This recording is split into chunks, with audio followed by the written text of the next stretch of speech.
You are listening to the Hiking Radio Network, where we talk the walk with shows by hikers, about hikers, for everybody.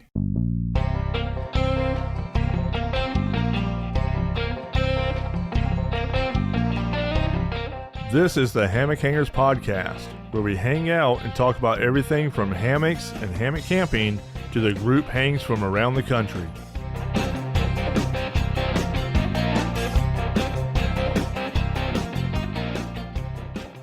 All right, everybody, welcome back to another episode of the Hammock Hangers podcast. I am your host, Paul Collins, or Skunkape.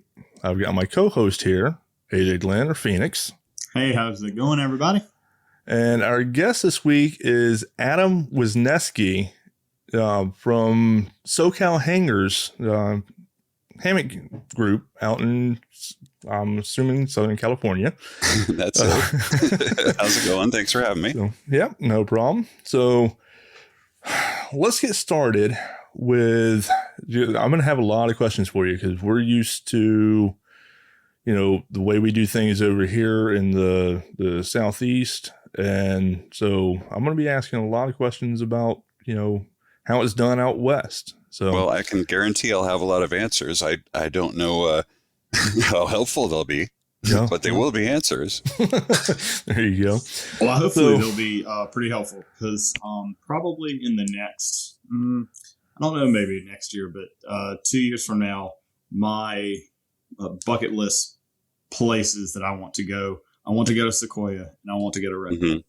Mm-hmm. And we usually do a big trip over the summer. Both me and my wife are teachers, and we've gotten out as far as Colorado or Utah, but we haven't made it all the way to California, which is on our bucket list. The last trip that we took, it was 37 days long, and that was a very long trip. Yeah, it was a lot of a long time to be with the family. In a truck. This year, yeah. Yeah, like you were saying, I love my family. I love my family. Yeah. So this year we're heading back out to Colorado, but we're just doing like a 2-week jaunt. We're just going to the Telluride area and a little through Twin Lakes again, and then Colorado Springs. But I definitely like some insights on what it's like to hang out in California. Yeah, we'll you know, as we're talking, we'll get the do's and don'ts and all that. You know, that of, you know, what y'all may or may not be able to do out there versus what we can here. Because actually here in a couple of months, I may actually be heading out that way. Because my wife and her, the church that she goes to, they have some sort of seminar or something. I can't remember exactly where out in California, but I might tag along, and while she's doing the whole seminar thing, I might do a little hiking out west, because I've never southern, northern, or where I'm not really sure. Not even sure. Yeah, it's hard because it's such a big state, and it's so varied from north to south, right? Like if you're up in Redding in Northern California, it is a completely different climate and culture and everything than, say, San Diego, right? Yeah, I don't think it would be northern. I think it'd be more like central. Okay, like Sacramento-y kind of. Yeah, probably. Maybe. Yeah. Well, I mean, just let me know when you find out, and I'll be glad to scope some stuff out for you. I think there's something else that, like, a lot of people, can't really wrap their minds around just how big of a state California is. I remember when I was first looking at sites, I just assumed, you know, Redwood National Park and Sequoia National Park both have big trees, so they must be kind of close together. They're like 11 hours of difference. Yeah, it's a really, really big state for sure. I mean, if you're coming out this way, I would suggest taking a look. I know people might think it's overdone, like Yosemite, right? I heard you mention Yellowstone and being not super excited about it. I actually went with our family a few years ago for 4th of July, and we had a wonderful trip. It was fun. You know, we got to see Old Faithful and all that kind of stuff. And, you know, like, the things to see are the things to see, and it's great to see them, but there's definitely a whole lot of people, right? Yes. That's part of it. Yes. And to me, there's just more like rolling hills more than there's mountains. You know what I mean? And I'm kind of a jagged mountain kind of guy, I guess, because, California's largely on the San Andreas Fault. So a lot of our mountain ranges are from two plates, like just slamming against each other. So it's a lot of push up as opposed to like just wrinkles, right? So while Yosemite, for example, in the Village might be crowded, right? Like you can take the JMT north or south, either direction from there. Once you're a couple hours into it, you're in it, right? And there's very few people around. You can, anyway, I just, if Yellowstone wasn't your jam, I feel like basically anywhere in Yosemite or Eastern Sierras are really nice out here. And it's kind of like a hidden gem, because most people think, okay, if I'm going to go to the mountains in central Southern California, I'm hitting Yosemite, which means I'm coming from the coast, heading up into those mountains and kind of attacking it from the western side, right? But on the eastern side of that particular range, there's a highway out here called 395, and there's a string of like 8 or 10 little towns, and each one of them has an entrance into the Eastern Sierra where you can backpack in. And there's one place in particular, I'm not even going to say the name of it even on here because I don't want people to know about it. But there's one place, there's one place in particular that me and my buddies went, and we spent like 5 days back there, like fishing and walking around the entire time, and saw 3 people. Oh, wow. I think that was my biggest thing about Yellowstone. I mean, it was cool. Now, don't get me wrong. I think Old Faithful is super overrated, but like the Grand Prismatic was incredible. Like, it was really great. But like you said, I think the same problem that I would have with Yellowstone, Yosemite might have. There was just so many people. Like it was a 5,000 acre parking lot. It was so many people. But alone, like you said, I think the sites at Yosemite are a little bit more up my flair. And I tell people, and I've said it on the podcast a few times, I grew up in Southwest Virginia, Central Virginia. So I was a Appalachian mountain snob. Like that's my home. That's what the soul is. Yeah, I get it. My wife would always be like, "Oh, those aren't mountains. Those are just those are big hills." Yeah. And I remember the very first time that I saw the Rockies, like I was humbly put in my place. And then when we saw Grand Tetons this past summer, and when we were in Glacier, just the vastness, and of those new mountains, is just incredible to me. Right. Yeah, it's just insane, just stark, and there's something kind of like beautifully threatening about it. I don't know, like that's it doesn't make sense unless you've seen it, but that's really kind of what it is. Yeah, I saw some movie a while back with like, I forget if it was Robert Redford or something, but they're going up the AT and they're going through everything, and I'm like, why are they even wearing hiking boots? Like, what's the like? Where they might as well be skateboarding. Come on, man. Yeah, that was the movie A Walk in the Woods. Oh yeah. Was that it? Yeah. I just saw some of it, and I was like, it's beautiful, but it's not what I would think of as mountains at all. Yes, it's a very different type of experience. Yeah. But I mean, there's plenty of stuff out here. California, I mean, especially I think the out-of-staters has a reputation of maybe government overreach and regulation and that sort of thing. I mean, depending on what your persuasion is about the particular thing. But I mean, we do live in Florida, so we have some schema for that. Yeah. But honestly, I can't imagine it's that much different than being able to hammock anywhere else. I mean, I've ran into very few situations where, well, first of all, I always call ahead of time, whether it's a national park or a state park or a county park, to make sure it's okay, right, to hang a hammock. There's one private park down here in South Orange County that doesn't allow for it, but I've never had a problem with a state park or a national park. Okay. I've had instances where the ranger might come up and say, like, hey, you're not allowed to do it. And I'm like, well, I talked to so-and-so at the station on this date. And you get a lot of place with your attitude, right? Right. I feel like if I was like, bro, I got this paper, eat me. You know what I Right. mean? Right. That I'm going to be going home. But if I take it as a learning opportunity, I'm like, hey, man, I'm concerned about a lot of the same stuff you are. Let me show you why we use these straps. Let me show you why we do it this way. Let me show you how we put less footprint on the ground than a tent. Yep. And like, if you show that you're invested in keeping it nice, then I think there are just so many people coming through. If we're talking about like a car camping site or something like that, Right. like so many people coming through to just like blast music and make noise and run a generator, right? Like at the end of the day, they get pretty excited to have somebody that just wants some peace and quiet and has some Right. respect for the area. Oh, absolutely. You know, And I think also like the boom and not necessarily hammock camping, but hammocks in general, where people just throw them up to like lounge, and there's a lot of inopportune hanging practices.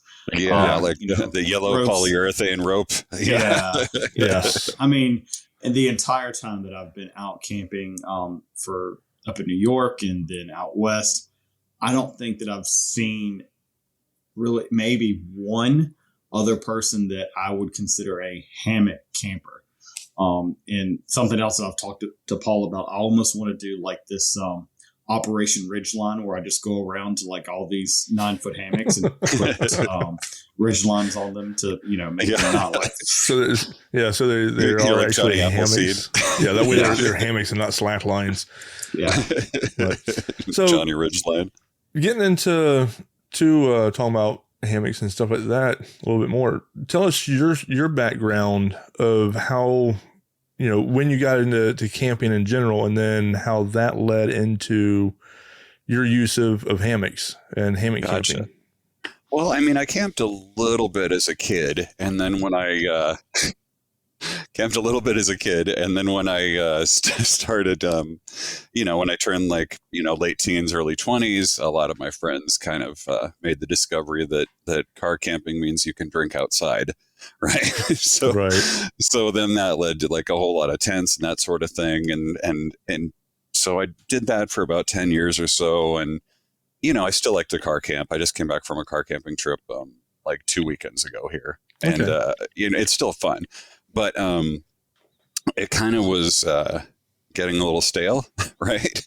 So then I had the brilliant idea, hey, me and 6 of my buddies, we've never backpacked before. We know absolutely nothing about this. You know what we should do is trek into the Eastern Sierra where it's 25 degrees at night. That'd be awesome, right? So so we all loaded up our stuff, and like I said, nobody knew anything.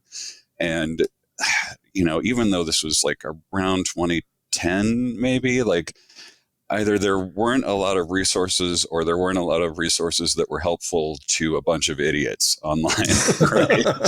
So, I mean, on like the first night that I went out, so I've got my pack, which everything all together weighs approximately, without exaggeration, about 50 pounds, probably closer to like 55. It's an old external frame Kelty, which is a tank, and I've had a lot of great memories with it, but it was time to go when I got my Gossamer Care Mariposa for sure.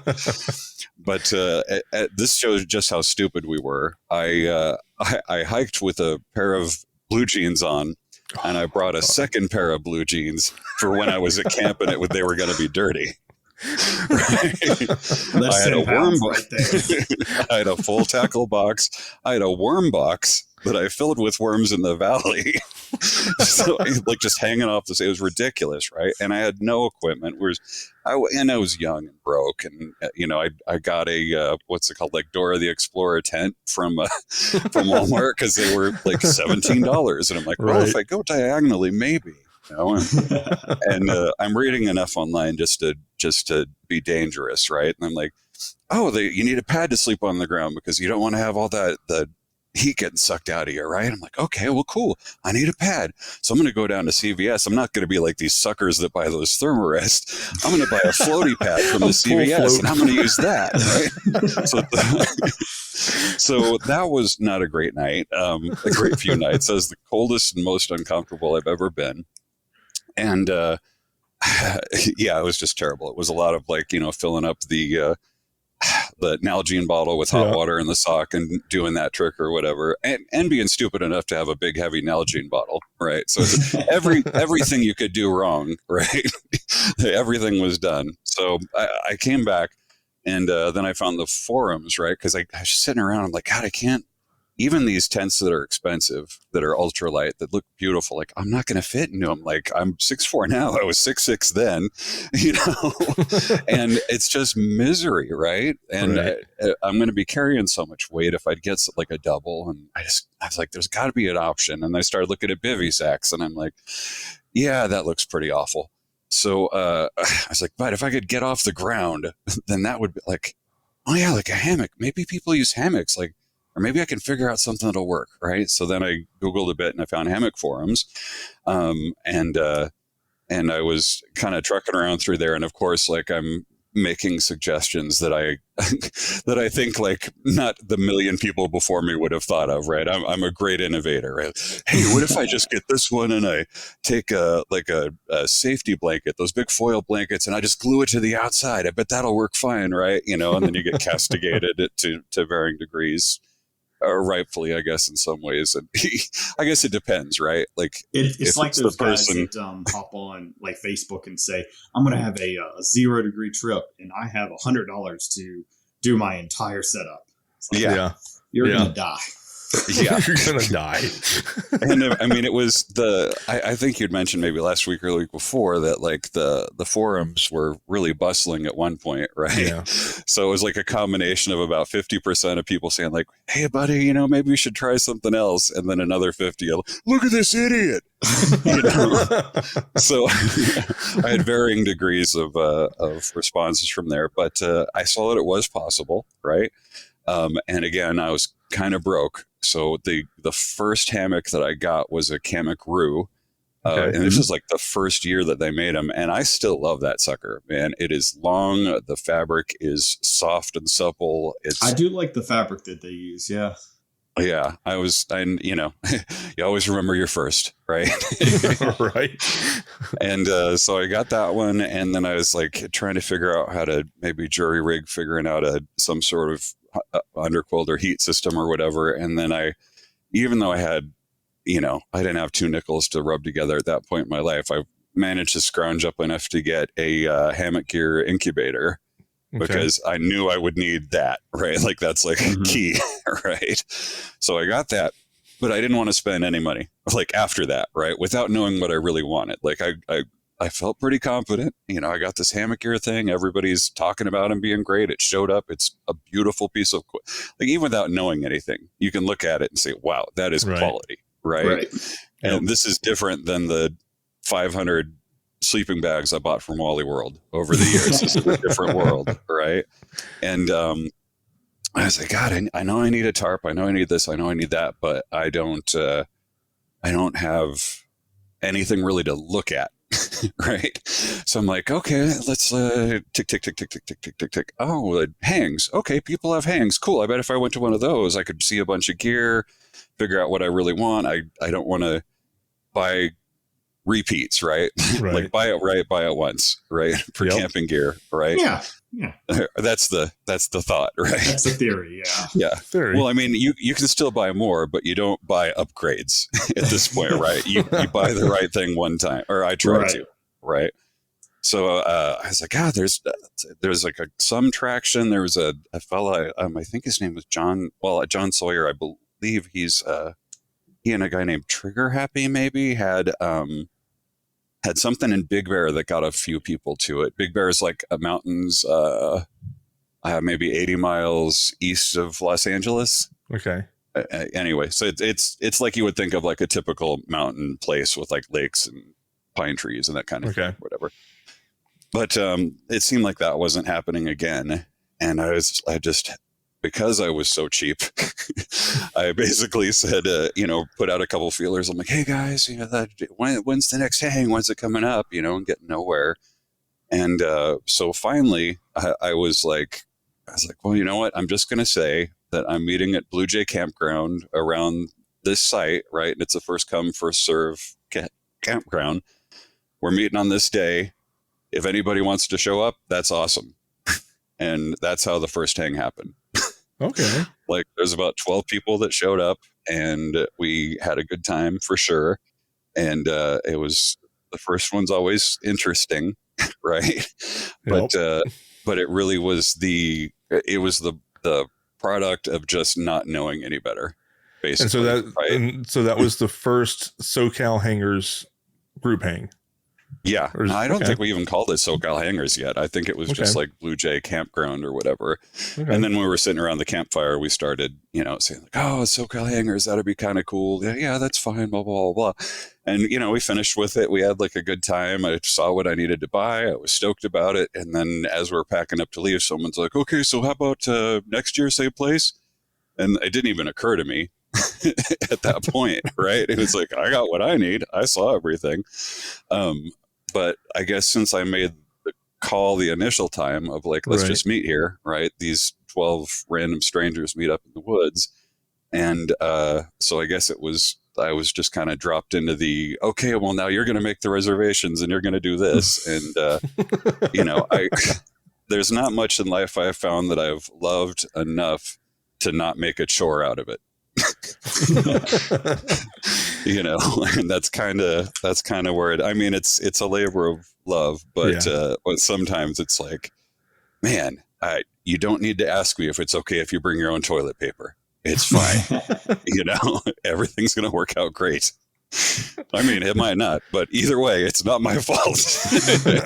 At least with that, And then we got together the next year, and we, kind of started kind of playing with the idea of SoCal Hangers, and there was a woman on the forums who, for my money, has the best moniker I've ever heard, and that's Toxic Granny. And she's not on there anymore, but she was going to come, and she kind of became our Paul Bunyan. Okay. Right. So it's like Toxic Granny is rolling through the mountains and burning down every tent she sees. And she's on a motorcycle, like the legend just grows and grows and grows. And then the idea was like, oh, wouldn't it be funny if SoCal Hangers was like a biker gang, right? Like not really, but if we treated it like this, like kind of with a wink. Right. So then we came up with, I hope this isn't going to matter at all for your people at home. But so we came up with this emblem, which is like a variation of the California flag. Oh, I love it. Right. Yeah, I love it.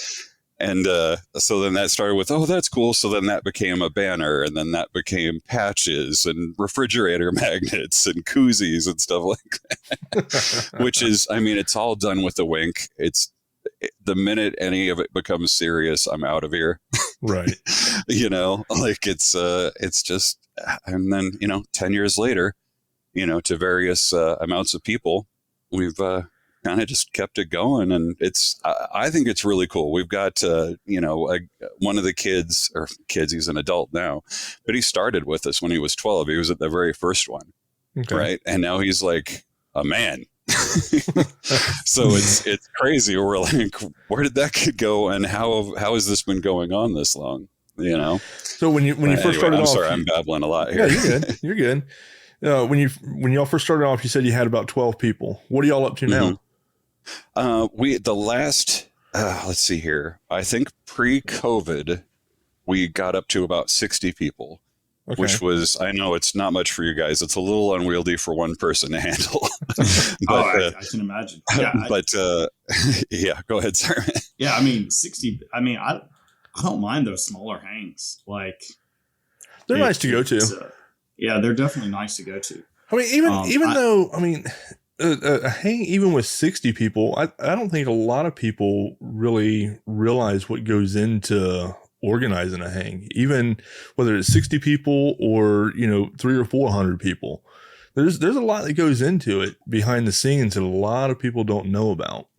Yeah. You think you'd think it'd be simpler than it is. Yes. Right? It's like the duck, right?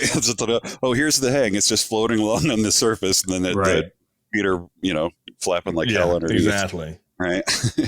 Exactly. Yeah, I'm kind of in the same boat with you, because a lot of people have talked to us about, well, why can't we make an official group for Florida hangers? And I'm with you. Like, I like the idea, but I want it to stay fun. And as long as it becomes a chore, HangCon is enough for me. And I think there's something said about like keeping a group kind of unofficial. There's definitely a lot more tediousness when it comes to making your group official or legit, I guess. I mean, I don't know how much more legit HangCon can get, or it is what it is. From the outside, it looks like an LLC. Exactly. You know what I mean? Yeah. I mean, in the best way. It just looks so organized and polished, like compared to at least what's happening out here, I guess. Oh, we've had some people even ask us, why we don't, tour around the U.S. and do it in different states. Do it in different states, and it's like, hold on, AJ and I, we pretty much plan it all year. But I mean, I start reaching out to people, 6-7 months prior, to different vendors and stuff and everything. Yeah, so I mean, it's not like I can, either one of us can just poof and, oh, hey, let's do a hang next week and have, the same outcome. I mean, even with 60 people, like I couldn't do that. No. Spur of a moment. Nope. Oh yeah, for sure. It's I mean, you reach out, like, I think in October I started I think actually, like, this is all our raffle stuff right here behind me. I'm still going through it. Because y'all okay, so you start roughly planning and talking to vendors and stuff, you just said in October-ish. Y'all's next hang is what, April 27th to the 30th? 27th through the 30th. Okay. And that's going to be the SoCal Hangers Fools of April Hang 9, correct? Yeah. Right? Yeah, it's our 10th year, but COVID made everything a little bit wonky. Sure. I don't know how in the free state of Florida, I imagine that didn't slow you guys down much. Even that year, that year we had what, just shy of 200, I think. People. Yeah. Yeah, we had right at 150 people, which I was floored, really, that we had that much success. Because we both were. The couple years prior to us being, because I think that was only the third year of us being in that new location, we were only hitting around 200 then. Wow. And we hit 150 with a global pandemic, and I was like, oh, wow. And then we came up with a 5-year plan. I hate Paul's 5-year plan. Does it culminate with touring around with cons like the Grateful Dead? Alas, it's not. But somehow the 5-year plan, the 5-year plan was accomplished in one. Yeah. So yeah. We have fun with it, though. I think we both like the idea of creating this massive event. The logistics of it all, especially like the logistics of where we are having it. And I think that's the biggest problem that a lot of organizers find is the logistics of it. Yeah. I mean, you can have, you just need 2 trees. Well, yeah, you just need 2 trees for 60 people that are somewhat organized here, and you have to deal with parking. And I mean, that was the biggest thing. Yeah. I would say, overall, parking for our particular venue is our biggest struggle, because there's not a lot of parking that won't turn into a marsh if it rains a little bit. Which we've struggled with this year. So and it's great that we have these big hangs, but the bigger the hangs, the smaller and smaller they become as far as how many times a year, just simply because you can't find a venue to. Yeah, that's been our big struggle out here. I mean, especially in Southern California, there's, if you're in, like, you might call it like the flatlands, right? Like, people think of California, and I think they think of like palm trees and, like lawns, and which all exist for sure, but it exists because we irrigate. Like, if you're not in the mountains, it's a desert. Right. Gotcha. And even if you're in the mountains, a good chunk of that's desert too. Right. Gotcha. So it was really hard for us initially to find a place that had enough trees to work with. Like, luckily, I'm in what's called like the Inland Empire, which is basically there's like kind of a tri-county area of Southern California where there's like Orange County, where there's Disneyland. There's Los Angeles County, which has obviously Los Angeles, and Riverside County, which is a little bit inland. So there's kind of in the middle of separating Orange County and Riverside County, where I live, there is a little strip of the Cleveland National Forest, which doesn't have a lot of big trees, but it has a lot of strong, smaller oak trees, right? Okay. So that's where Blue Jay, where we had our first hang, was. And although the trees are not tall, there was enough to make it work, right? Right. And then we had a situation, we just got tired of even the first, I think we only did Blue Jay one time because, we're all relaxed. And then Saturday, somebody came in and, decided to blast a bunch of bro country at 11:30 at night. And it was like, okay, this has been great, but we're going to have to figure something out, right? So then we went to next to that was 3 group sites, right? So then eventually, as we were growing, we started taking over those sites. Parking was more or less adequate. And we kind of ended up with a situation with 3 large group sites kind of in a row. So if people wanted more quiet, they could go to one end. If they wanted more activity, they could go to the main site. We always called the quiet one Shady Acres, like it's a retirement village. And like that works for sure. And I just we'd been there for like several years, and it's kind of starting to the place itself is getting a little run down. So this is our first year actually going to Barton Flats, which is what you guys might think of more of like a traditional mountain situation, like really tall pine trees, that sort of thing, right? So that is up near, like I said, Big Borough 4, which probably doesn't mean anything to you. But there's that basically is like a reservation car camping site. And the goal this time is to just kind of revamp a little bit, right? Gotcha. Like change a venue,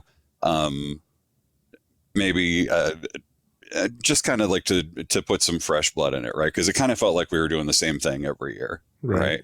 So here it's like closer where we can go fishing and that sort of thing. If I'm being completely honest, I'm not particularly enthusiastic about the fact that it is a car camping open to the public individual site as opposed to like a group site, but it's at least going to get our foot kind of in the region up there. And right next door, as of last week, they opened up a group site that has been closed for like 12 years.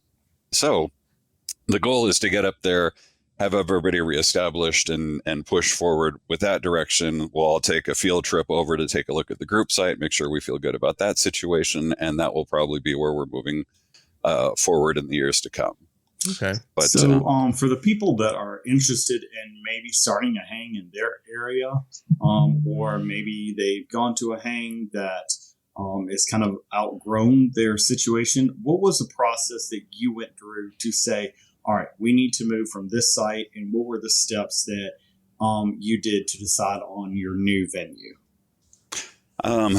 It's kind of it's strange because I think the organization would call me like the SoCal Hangers, quote unquote, leader or whatever, right? Which isn't something that I ever really wanted.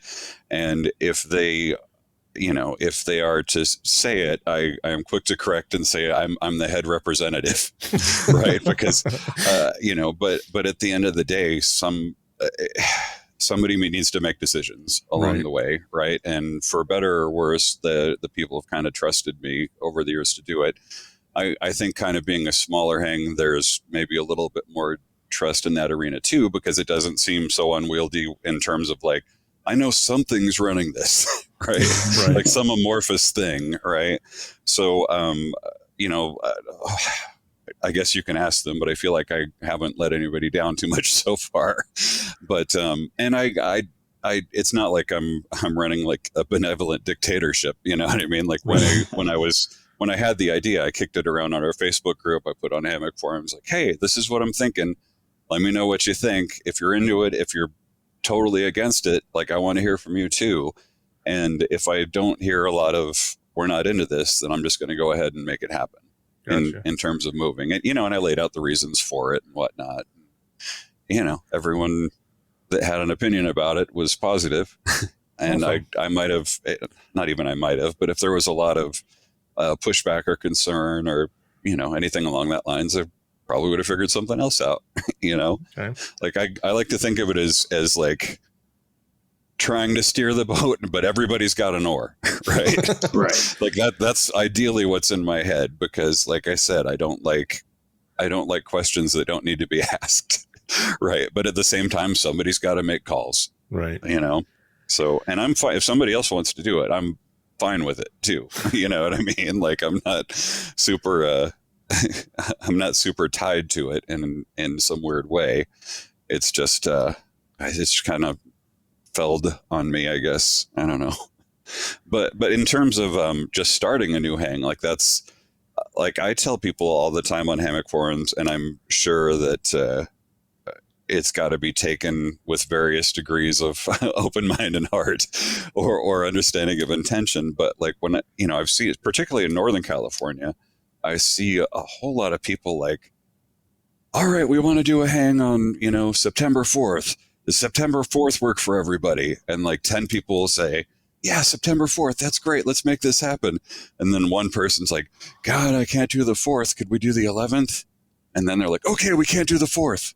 It's like, no, just if you're trying to get it started, you need to get your foot in the door. You got to get a stake down. Yep. Like for me, at least, or in us, I should say rather, it was, I'm going to this place, show up if you want.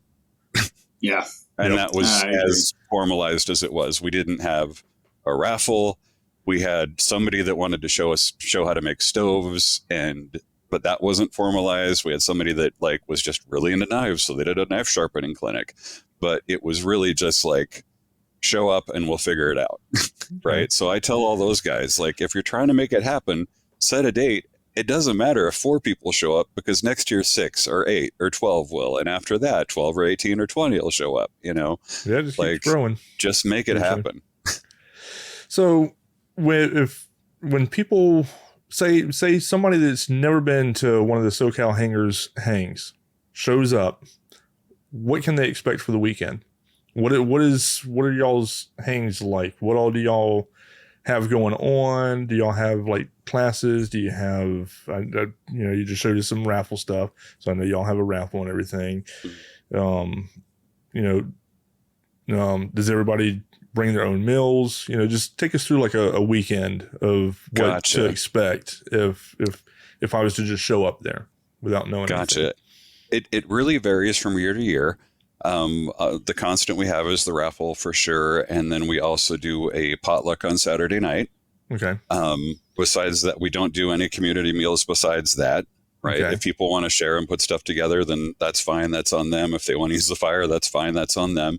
But it's kind of, I'd say the main thread of how we do things is from a, lowercase L libertarian point of view. Right. Like meaning like, over in Shady Acres, like maybe there's people that are a little bit older and quiet. Maybe they've got kids over there. Maybe they want to play some horseshoes and that sort of thing. That's great. Right. Maybe over by the main site, there's in the evenings, a whole lot of bourbon being drank and jokes being told and that sort of thing. Right. Which is generally where I'm at. I will be at. Yeah, right. So, like in terms of what we might throw in, it's there's generally an all call of like, hey, does anyone want to do a clinic? And then if I don't get enough, I'm like, hey, well, this guy's really good at making whoopee slings, so hey, bud, would you mind doing this? Right? Or this guy's really good at making a camp stove, or this, just basically any skill. We had like how to use a compass, which sounds like a real stupid thing, but like it's more complicated than you think. It is. I mean, it's right. Exactly. That's something very good to know too. Yeah. I mean, and I don't care what it is. Like I'm actually like, I make a particular, like treat, like a food treat or whatever. And like, everyone loves it. And I'm thinking about doing a clinic about how to make that. You know what I mean? Like it doesn't necessarily have to be a hammock thing. It doesn't have to be like a backpack thing, just something that people are going to enjoy or find interesting. And one thing I find about most people that are into hammocks or I guess backpacking in general is they tend to be pretty interesting because interested people are interesting, right? Right. So if they're interested in something like this, and also, you know, of the personality type that they're going to go meet a bunch of strangers and hang some blankets in the woods, like they're going to be interesting, right? So that's like an aspect of it. Like sometimes we will, you know, clinics are kind of decided beforehand, but like it's not uncommon to say like, all right, we got the horseshoe set up. We're going to do a bracketed tournament, right? Okay. Or, you know, if there's more kids, like, so it's like, all right, we're going to figure out this is your course for capture the flag, right? And this is the kind of stuff that I like to hand off to people in the midst of putting everything together. Gotcha. Right.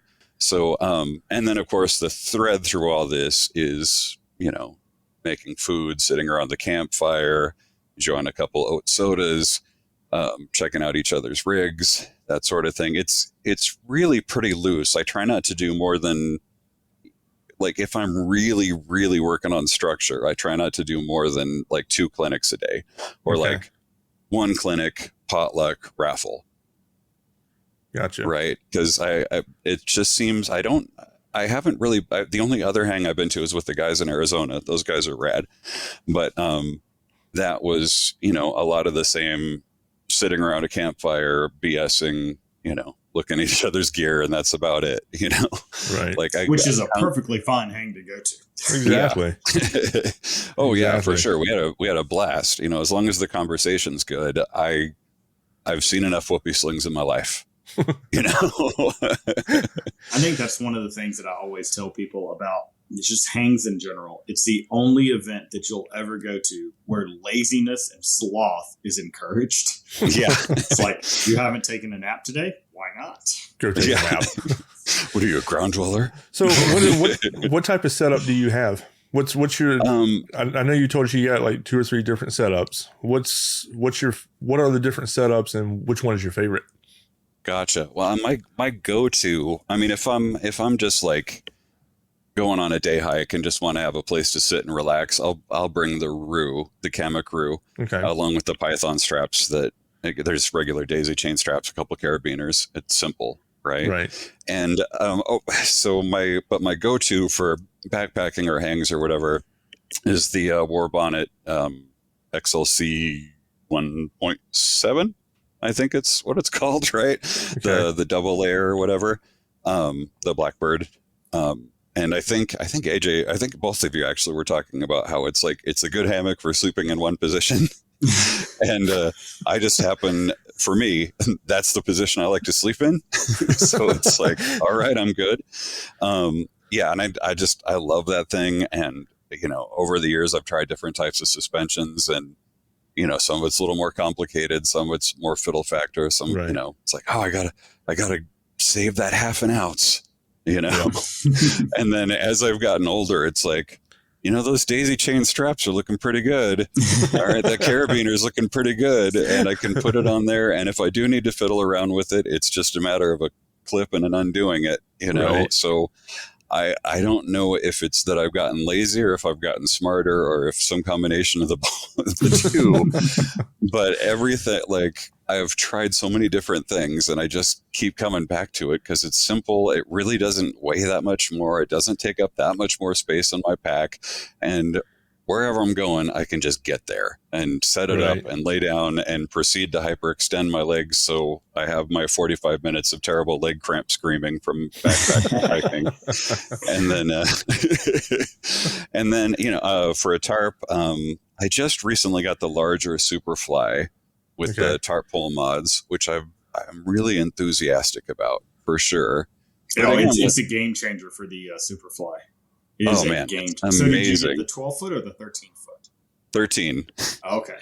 No, yeah. But I mean, weight and mass wise, not that much difference. Not that much, right? Yep. And the first time that I went, or maybe a second or third time I went backpacking with the hammock, I had the previous Superfly version, which I think is like 11 foot. Like this is from like 10 years ago or something like that. But I had set it up with in porch mode because we we were up in the eastern high Sierra, like in the middle of the day, all of a sudden it dropped to like 25 degrees and then it hailed for like 8 hours straight. Right? Wow. And because I could set up in porch mode, everybody that I was with who had tents could now all of a sudden hang out with me. We could all hang out together. Right. Outside of the hail, under the tarp. And that really was kind of like the game changer for my friends. Right. My buddy Cheddar 22 on Hammock Forums, he actually kind of engineered the first hang, and he's been he's been a steadfast member for years. I've known him for like 30 years or something. But we both were like the only ones hammocking. And then once everybody spent that 8 hours, it was like, we could all be just having to sit individually in our tents, ruining the decision to come camping, or we all got to hang out together. Yep. And then, then that became like, well, can I squeeze in there? Maybe sit there for a minute, and, it's like, let me get out first. I don't want to get that intimate. Yeah. So, I mean, that was kind of a game changer. Now, when we go backpacking, it's funny. Everybody that were tents, God, I think I got one tent holdout still. There's 8 of us that go, So now it's a matter of like, oh crap, we're going to have to spread out further for all because down here, at least, the trees that are in the mountains, like say in the Eastern Sierra or up near, like I was saying, Big Bear or whatever, they're large around, right? They're really thick trees and they're kind of spread out. Like they since it's a dry climate, they don't really grow like clumped together. The roots almost press the other ones out of the way, right? Okay. And so now when we go backpacking, like the tent area or the campsite areas that used to be about 60-foot radius are now 200-foot radius. Oh, wow. Because we need to make sure that we've got the facilities to do what we need to do. Right. I'd also say if you're coming out to California, bring multiple straps for sure, because at Barton, I went to one of these other sites in October with another one of our hangers, this guy Mike, who's rad, and I was just bringing like a couple sets of daisy chains, but my hammock pythons went around a tree, and then I had to like thread through them with another loop. Wow. To go out. So like the tree strap that just went around, like the daisy chain was used as a tree strap that just went around the tree, almost all the way around the tree at 12 feet long. Wow. And I've had some hangs. Yeah. And I've had some hangs where the situation where the trees are really far apart and they're that big. Right. So there's been times when I've had to figure out how to do a hang with trees that big that are 20 feet apart. Right. That's a lot of webbing. Yeah. So that's, and that's car camping, right? So that makes it a little easier to bring if I just bring the step stool and this little like those grabbers, on the stick, the grabbers like pick up stuff from the ground. Yeah. I usually bring one of those and so I can make sure I can get the attachment high enough that I can get the angle. Right. But it's pretty funny to see 10 feet on either side, like going up like 15 feet high on the tree. Right. But it beats being in a tent. That's does. Yeah. I agree. That it does. Let's start with some of the kind of random questions that I have. So if you could, now being out in California, you have the Sierras, you've got, like you were saying, you've got some really beautiful country, but if you could hang anywhere in the world, where would you go? It's like kind of a bucket list item, and this is strange for somebody who hates humidity, but I really want to do the Trail to Machu Picchu in Peru. That would be awesome. Even though the beginning of it is hot and humid, like the fact that there is dry and cold at the end of it, I think is, enough of a light to be going towards to get over sound like a year in Florida. Yeah, I'd really, and I know that there's a way to do that with hammocks, and I think that would be, obviously you can't do it actually in like the, I don't know, ruins, I guess I was about to say city. But I think that adventure would be pretty stellar. That would be pretty neat. Awesome. Yeah. So when you're out camping, whether you be camping, backpacking, or like one of your hangs, so what is your favorite camp meal to have? Gotcha. it kind of, it depends how long I've been in the backcountry, right? Like, I mean, if I'm car camping, I will bring a corned beef and steam it the night before, and then make fresh corned beef hash from scratch with eggs in the morning. Ooh, that's so that's my favorite car camping. And then, that's the best. You just steam it up and then throw it in the ice chest. Then you can cut it up in the morning. Oh God, it's so good. Throw some green chilies in there. All right, Paul, we've got another breakfast for Ham Hunt this year.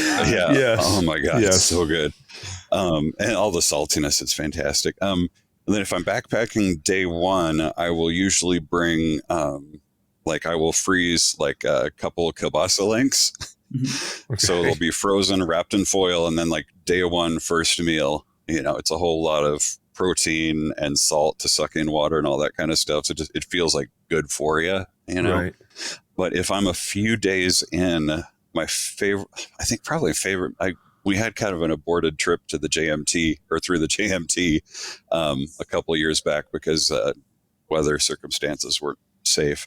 But the best meal that I had there was I had some Mountain House apple crisp, and one of my buddies had some Dubliner cheese, and we cut the Dubliner cheese into little tiny squares. Yeah. Let the apple crisp like heat up and do its thing, and then right before it was done, threw the cheese into there and mixed it all up, and then it was kind of like apple pie with a slice of cheese on top. I don't know if that's a meal, but it's all I ate. It does sound pretty good, though. I've heard that people do that, and it blows my mind. Like, I can't taste, and texturally, it doesn't make sense in my mouth. Have you tried it? I have not tried it. It's kind of like but do you know what scrapple is? What's that? Have you ever heard of scrapple, Adam?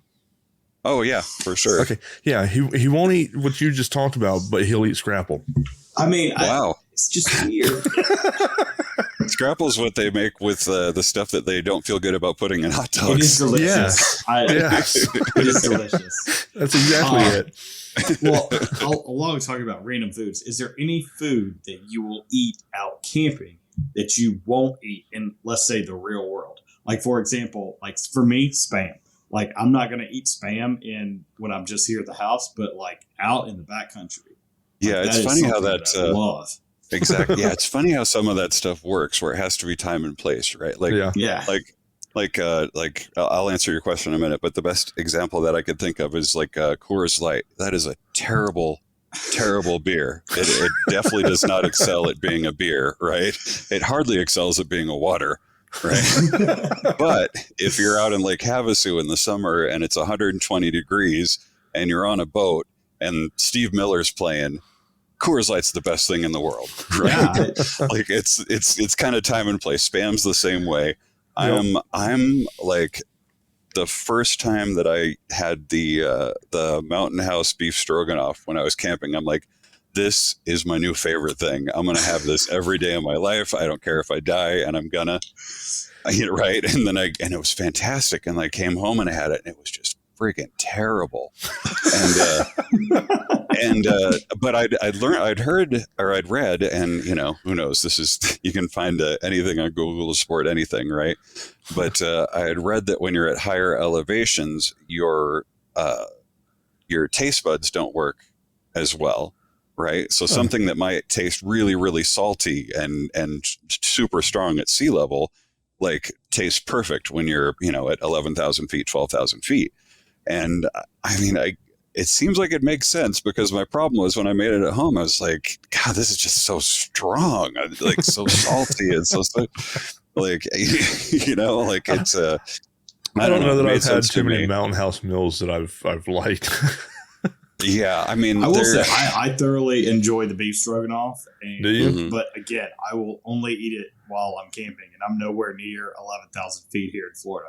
But I do think every single Mountain House that comes out should also include a little pack of hot sauce, because they all need hot sauce. Yeah, I definitely, at Disneyland, they've got Tabasco packets, and when at one of the restaurants, and I always grab like 100 of them when I'm there. See, I like the peak refuel meals. To me, those are the best freeze-dried meals that I've had so far. Is the peak refuel. I know there's some good ones out there. I less and less. You know what I mean? Like it's funny. Like I feel like backpacking is maybe I bring way less stuff when I'm backpacking and way more stuff when I'm car camping. Right. Right. Like, and I don't know if that's with everybody, but like I'm kind of to the point we're planning our summer trip now into the Eastern Sierra, and I'm kind of like, do I need to bring my stove? I can maybe just bring a couple sandwiches and like, does it really matter if I have something hot or not? Like, you know, it's like, because there's the ritual of it, you know, but it's like, man, that's just something else to play around with. And right. Yeah, then you got to bury stuff, and you know what I mean? Like, it's I don't know. I'll go through phases. I'm sure in like 7 years, I'll be like, well, I freeze dried my own meatloaf. And then, you know. So that does sound delicious. Freeze dried meatloaf. Oh, yeah. Yeah. I did invest in a dehydrator lately, and I've been pretty into making beef jerky, much to my wife's chagrin, because there's a whole lot of beef jerky smell. So what's your favorite season of the year to camp? For me, gosh, it's weird. I like being out and about in the spring, but I'd probably say the fall. I guess it depends, right? Like if we're going to, like I said, the Eastern Sierra, if you're leaving from Bishop, it's not uncommon for it to be 113 degrees, right? And then once you get up into the mountains, it's like high of 65, low of 25, right? So at that point, that's the right temperature in the middle of the summer, right? But in terms of just like, I guess, I don't know, emotionally, spiritually, whatever, like I'm a big fan of the late fall camp, because there's just something about the, and I know you guys can do it all year round, so maybe this won't ring the same, but at least for me, it's like, all right, which is going to be the last one? I got to get that last one in for the year. You know, it's going to be about 4 or 5 months. So I'm going to really appreciate the hell out of this. Even if it's like, I can't get there till 6, 7 in the evening, and I'm going to have to leave at 9 in the morning. Like, just the ritual of it being the farewell to the season, I guess, is nice. Plus the like as you drive into the mountains here in the fall, it's pretty awesome. It's just real pretty and like dry. And there's like it's hard to describe it as a good thing if you're not from around here, but the like the dryness of all the leaves breaking up and turn into dust, you know, there's just something kind of pleasant about it. It's like kind of musty in a good way. I don't know. Yeah, I can understand that. Yeah. Okay. So do you guys, in the fall, do you guys get the color change like we do here? Well, not here in Florida, but in like of the East Coast, do you guys get that color variance? Not in the same way. I mean, I've toured through the Northeast in the fall, like with a few different organizations and stuff, but so that's otherworldly. That's insane. It's just a big calico patchwork, and it's incredible. Yeah. But I mean, we do have, you know, chunks here where in the fall we get some color changes. It's mostly in foothills, but because basically anything is a mountain is so vertical, you know what I mean? Like there's your zone of deciduous trees isn't as large as it would be in a more hilly place, right? Gotcha. So you might drive to the mountains and be like, oh, hey, I had like 10 minutes of color change, you know? Okay. But if you go to like Lake Sabrina or something like that in Central California, like outside of Bishop, just south of Yosemite, they've got huge aspen groves that are just spectacular in the fall. Okay. So, yeah, I mean, you got to find it. We got a little bit of everything here. You just got to know where to drive to get to it. Gotcha. So you talked about like trying to get that last trip in for the year. What constitutes as the last trip? Like what would happen for you to say, nope, that's not me? Are you like it's a temperature scale or just a weather scale? Gotcha. Honestly, I mean, with the caveat that I have no interest in doing some of those frozen butt hangs that they do in like, you know, the UP in northern Minnesota. I mean, God bless those guys, but man, there is something wrong with them. And I'm sure they're delightful. I'm just saying, like, there's got to be. I don't know what happened to you as a child, like, you know? But I mean, because even when they're having fun, I'm watching those series, like, God, you guys just look cold. Like, But I'm just playing around. Like, you know, obviously, like it's cool to push your gear to the limit or whatever. But I don't mind being in snow, like on the JMT, we're in some snow nights and stuff like that. Most of what drives mine is when stuff closes down for the season. So I don't think that probably happens so much where you're at. I'm sure the national parks and stuff were open year round, right? All year. Right. So it's like if you're going into the mountains, a lot of those places get shut down because it just becomes dangerous for people to be going up those roads. It's kind of weird. People think of California like beaches and sunsets and palm trees, but it's also a place where you can go like surfing in the morning, throw everything in your car, drive 90 minutes to a place called Wrightwood, and be snowboarding in the evening. Like my sister lived out in California. She lived out in Los Angeles. This was years ago. And she used to say the same thing. You know, you wake up in the morning, go spend time at the beach, and, you know, later that evening, go skiing, you know? Yeah. Yeah. It's pretty cool. I mean, in concept, I've never done it, but I know that it can be done. Right. Yeah. And then we still, I mean, I sneak in a couple winter ones here locally at that, like that same place I was telling you about, Blue Jay, because that's, you know, that's a much lower elevation. It's only like 3,500 feet or something like that. And, but that actually had snow too about 2 weeks ago, which is kind of uncommon. Yeah. But I like that place. I mean, I like it if it's too cold for people to show up. Everybody else. Yeah. Right. Or like on a Wednesday, you know. Yeah. Your Blue Jay sounds a lot like our Sertoma. Or Florida Sands Music Ranch now. So, but just a good local place to just go and just veg out for some time. Quick and easy, which I appreciate more as I get older. I've got a question. Sure. What has been your scariest or most unnerving night in a hammock? Okay, so I gave you guys the preface of this, and okay. So I'm going to start this. You're right to be making the faces that you're making, by the way. I'm going to preface this by saying that this is the only time anything like this has ever happened. In 10 years with hundreds of people going through, we've never had a problem besides this one time. Man, this story already sounds similar. Oh, you don't even know. So but when we started, we had them in March, right? Okay. And so then somebody had the idea, it's like, oh, let's make it like St. Patrick's Day. We're like, okay, cool. We'll do St. Patrick's Hanger, whatever. We ended up moving it eventually, but the years where it was St. Patrick's, it was as if people didn't need more incentive to drink, right? That was like, well, this is our excuse to do that too, which again, was fine for years and didn't have a problem with like hundreds of them. But there was one gentleman that showed up, and I don't know what his malfunction was. I don't know if there was like a medication thing that was kind of weird. I'm not being disparate. Like if he's got problems he's working through, sure, like that's fine. I understand people have problems.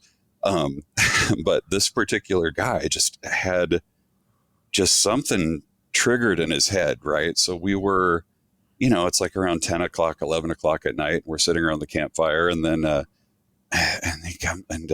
I look over at him like, buddy, you okay? And he just looks at me like, just dead-eyed stare. He goes, you don't understand the story of Q. Like, Q? Oh no. I'm like, what'd you say? He's like, you don't understand the story of Q. Like from Star Trek?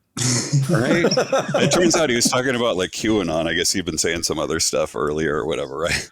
But I'm like, but then he's like, yes, you don't understand the story of Q. I'm like, okay, buddy. I'm going to really try not to say his name and tell him the story. I'm like, okay, buddy. We'll say Frank. All right. Like, all right, Frank. Franklin, you need to settle down, man. Just chill out. I'm going to get you some water. Like, you're going to be okay. Maybe get you a sandwich. Like, just sit here. You're fine. You don't understand the story of Q. Okay, buddy. I got you. Like, so then there's the main campfire, I don't know, maybe 30 feet to my right. I'm at a table where we kind of do most of our cooking. He's like 5 or 6 feet away from me, right? Okay. And he's getting more and more agitated. And again, this is one guy out of hundreds. But he's getting more and more agitated. And I'm like, something's a little weird here, right? So I look to my right where everyone's around the fire, and I'm like, hey, you know, the 3 people that are there. I'm like, hey, I think I might need some help over here. If you guys like, something's a little funky. All right. So then I turn to my left, and all of a sudden my face hurts and everything's fuzzy. Right. So I'm thinking I turned around faster than I thought I did. Like I smacked my face against a branch or whatever. So it took me like a minute to figure out that this guy had decked me, which is funny. And this guy is like 5'5". And like I said, I'm like 6'4" to 6'8", depending how well I'm standing. Right. And he's like, okay, so we're not talking about the same person. No. Okay. I'm thinking like that could totally be that guy. Oh, that's funny. So then I realized that I was like, well, why does my nose hurt? I hit that side. I'm like, why is it blurry? Oh, my glasses got knocked off or whatever. Right. And then like I can kind of taste the copper taste on my lip. I'm like, I'm bleeding. What the hell is? And then I like, it all kind of like clicked into place. What had happened. Right. And I'm like, oh, this is not good. So then I turn to look at him again, and I see that he's pulling back to like hit me again. And I'm like, fine, I can take a punch. Like that was, you know, like if it happened once, that's fine, but I'm going to be mad if it happens again. Right? So like he's like sloppy and he's having a problem and whatever. And at this point I'm realizing he's having a problem. It's not just that he's had too much to drink. Like there's something going on with this guy, you know, and which happens. I'm not judging him as a person for it. It's just, if you've got a malfunction, stuff malfunctions. Right. So I'm like, I don't want to hurt this guy. Like that's the goal, is I don't want to hurt this guy. Right. So he goes to take another swing at me, and I back up and I grab his arm, like as he goes past me. And then I put my arm around him. So my arm's like at his neck, like at his chest. Right. Yeah. And I'm like, all right, Frank, we're going to sit down right now. Like, just chill out. We're going to sit down. Right. So then he bites my arm, like latches onto my forearm or this arm, my left arm. Right. So he latches onto my forearm, and I'm like, bro, no. Right. And I had a jacket on, thank God. So there was no like, you know, contact. Right. But like, so I put my hand on his face and I start pulling it back, and he's not letting go. So I have to like actually cover up his nose like you would like a pit bull or something that was like bit on something, right? So that he has to breathe. And then like when he takes a breath, I get him off or whatever. And by then the other guys would come around and we like get him to the ground, and we're just like holding there, and he's going off on random tangents, and he starts yelling like, you know, like weird political stuff from like all ends, like the craziest thing you can think of from every end of the political spectrum, yelled with total authority and confidence. Right. And we're just like, bro, and we don't know what to do with this guy when we're, you know, probably 40 minutes from the nearest like payphone at least. Right. We're close. This is at Blue Jay, so you can drive out a little bit and get cell service. So that's fine. So it's like, we're like, God, what am I going to do with this guy? Like, I don't want to like tie him to a tree or something, but like he's like having a problem, and we are not equipped to deal with it. This isn't what I signed up for. Right. So like basically a few of us like held him down and trying to, you know, doing our best to make it so he doesn't hurt himself or us. Right. And we got him pretty stationary. And then we sent somebody to call the cops. Right. Cause it's like, I'm not equipped to deal with this. I you know what I mean? Like this is what my tax dollars are for. Right. So you know, and then, and it was funny too, because I'll get into some of the aftermath, but so anyway, so they call the cops, and the 911's less than helpful, because it's like, okay, I'm at Blue Jay Camp. I'm talking to the guy who made the call later on. He's like, I'm at Blue Jay Campground in the Cleveland National Forest. What's the address? It's a campground. She's like, well, where is it? In the Cleveland National Forest. Well, where's that? He's like, Google it. So then we have to hold this guy who's just getting increasingly perturbed for like 2.5 hours while the cops roll up the mountain. And like a few episodes back, you guys had said like how it's difficult sometimes to explain people the allure of like, hey, we're just meeting with a bunch of strangers out in the woods and we're going to talk about hammocks, right? You think that's hard? Try explaining that to the police officer who shows up that's asking you how you got bit and punched. And where you know this guy from and everything. Yeah. Right. They're like, so how do you guys know each other? Well, we really don't. We met online. So what are you here for? It's like, well, we're just a couple of guys swinging in the woods. Yeah, it's a hammocking club, I guess. Or like, so you're like a club that like sits in hammocks, and I'm like, and I've had a day by then. I'm like, yeah, that's what it is, 100%. Can you please just take this guy out of our hair? Yeah. I never felt so stupid trying to explain something that I love to somebody as that, right? So anyway, so that, that was a little bizarre, and needless to say, that guy's not invited. And I've had conversations with him since then, and he knows, he's like, I wouldn't show up even if you guys invited me. I'm sorry, blah, blah, blah, blah, blah. I was having an episode. That's fine. Right. But that was definitely the most unsettling by a pretty long shot. Wow. Yeah, I would say so. Yeah. Your story sounded eerily similar. I was thinking the same thing. He was 5'5". It was like, oh, we're not talking the same guy. Yeah, and that was the only altercation of any sort we've ever had. You know what I mean? I don't think we've even had any arguments besides that. You know what I mean? It was just some guy got his wires crossed, and I guess that's a risk that you take when you say, "Hey guys, if you're into this, show up." You know what I mean? Right. Yeah. So yeah. Anyway, I hope that satisfies your. Yeah, we've been really lucky as far as HangCon and really all the hangs that I've been to. Yeah. With the exception of one. That I forget what episode that story is on, but yeah, it's back in one of them. People in HangCon, and it's been wonderful. But when you were talking about the first hang that you did, where you just put it on the forum, say, "Hey, I'm going to be at this place, this location. Come if you want." That was the crazy one. That I put together, because you just think I had a blast, so everybody that I meet is going to be like this. Well, me and you both have found the diamond in the rough. Yeah, you found West Coast or East Coast Franklin? Yes, I found East Coast Franklin. Yep, that's it. Oh man! All right, well, I hope you didn't get bit. We've been on for a little, almost an hour and 15. So I want to ask you one more question before we wrap it up and everything. That way it don't get too long and out of hand here. I could probably sit here and just talk with you for another couple of hours probably. But okay, what are your top 3 tips that you would give to somebody that's new just starting into hammock camping? Most of the people that have tried stuff out that I've seen or introduced, it's been in conjunction with a hang or with an informal thing with 4 or 5 other guys that are into it. Right. And I would say first to tell somebody it isn't for everybody. If you can't get comfortable, that's fine. Right. Because I think sometimes then that I've seen a lot of cases where someone's like, well, I know you're really into this and I'm trying to be polite, and then they end up having a terrible night's sleep, and it just doesn't work for some people. Right. So I would say the first thing be it's not that serious. Right. If it works for you, that's great. And I will give you whatever tips that I have or advice or anything that might be helpful.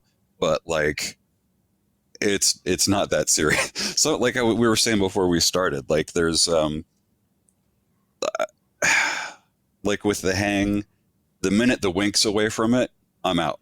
Right. So it's the same kind of even with hammocking in general, it's I'm going to take this really seriously, and I do care about it, but I'm also going to realize that it's funny to take it seriously.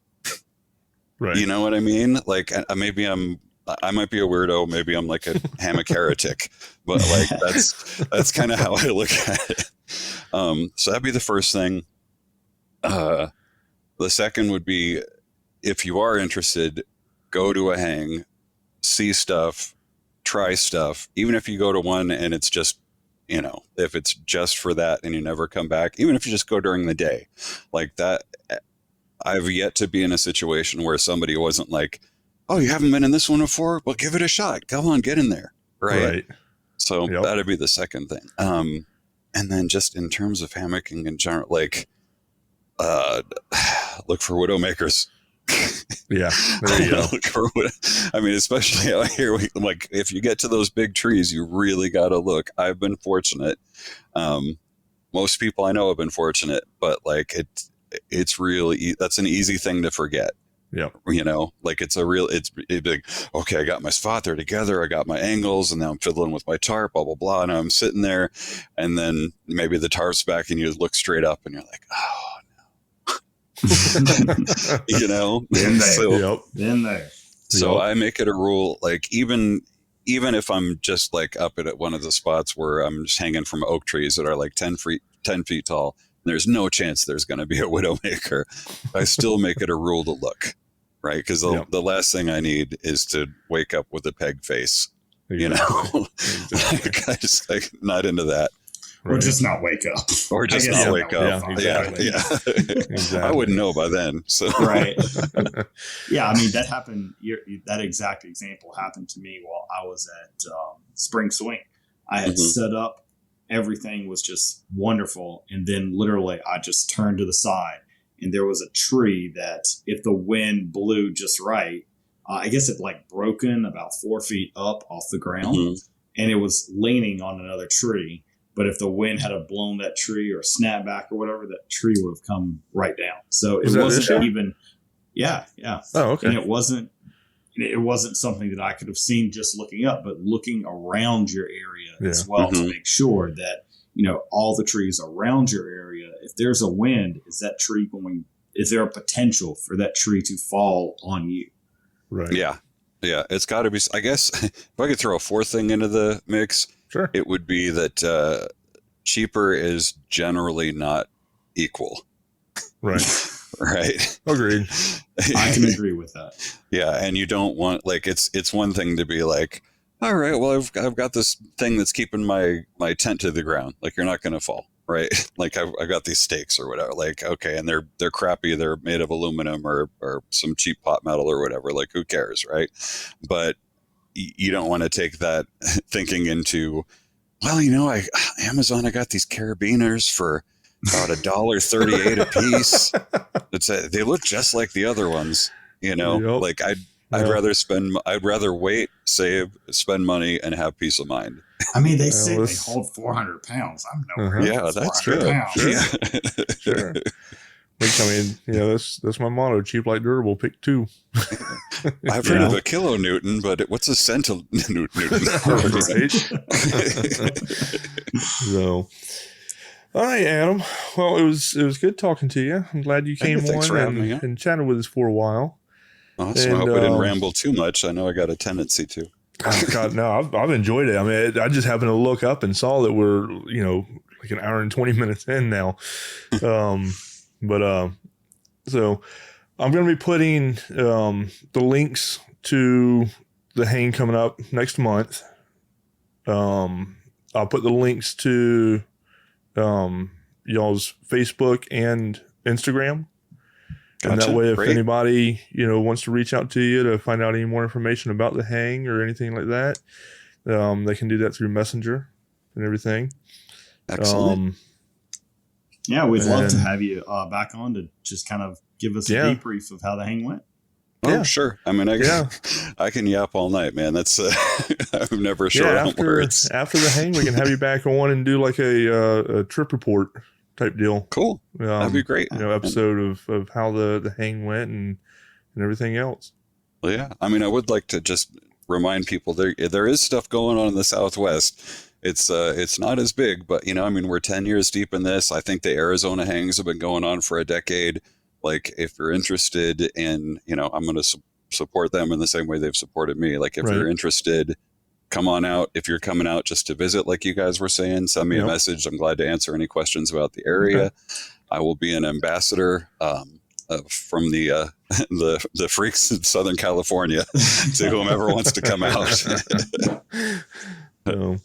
all right. Well, that will work. And, again, thanks for coming on and chatting with us. And we'll talk to you again soon. All right. Sounds good. Thanks again, guys. All right, everybody. Like I said a minute ago, I'll put all the links in the show notes. That way you can check out the SoCal Hangers Fools of April Hang that's coming up. If you're in the area, show them some love, go in and hang out with them and everything. I'll have the links to the Facebook and Instagram. That way if you want to reach out to Addam to ask any questions, you can do that as well. And, just go from there and, give them a follow as well. Same with, the Hammock Hangers podcast. Give us a follow on Facebook, Instagram, YouTube. And until next week, happy hanging, everybody.